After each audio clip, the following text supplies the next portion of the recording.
Manau, kiekvieną iš jūsų kaip ir mane užkniso tos sušiktos reklamos, tai Jonai, tai videogagoj, tai visame mūsų internete.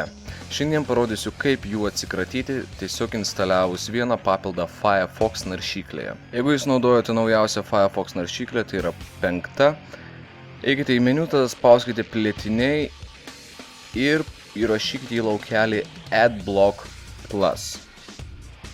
Ir tada ieškoti. Atsiradusiame lange pasirinkite Adblock Plus įdiegti. Pasibaigus siuntimui, žinoma, jums teks perkurti Firefox naršyklę, tiesiog spauskite perleisti dabar. Instaliavimas baigtas, reklamų nebėra, bet kartais visgi Adblock Plus netlieka savo darbo iki galo. Tokiu atveju dešiniu pilies klavišu paspauskite ant reklamos, pasirinkite Adblock Plus Block Frame Add Filter. Taigi, tai buvo labai paprasta, viskas, dabar jūs esate laisvi nuo reklamų Firefox naršyklėje. Na, o dabar aš jums paaiškinsiu, kaip atsikratyti reklamų naršyklėje Google Chrome. Pasirinkite rakto simbolį Google Chrome naršyklėje ir spauskite įrankiai. Tada plėtiniai. Atsiradusiame lange spauskite naršyti galeriją. Atsivėrus naujam langui dešinėme kampe parašykite Adblock ir spauskite paieška. Spauskite ant Adblock simbolio ir įdiegti. Pasibaigus įdiegimui jums neteks perkrauti naršyklės, tiesiog perkraukite puslapį.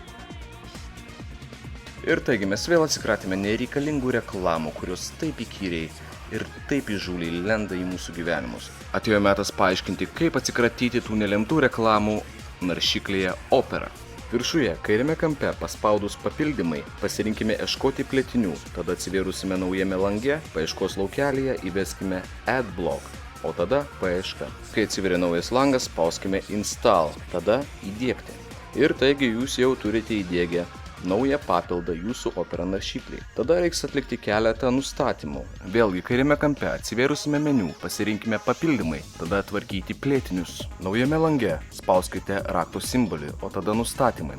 Taigi, dabar jums reiks pažymėti varnelėmis tuos filtrus, kurie blokuos jūsų reklamas. Pažymėkime Peter Low listą.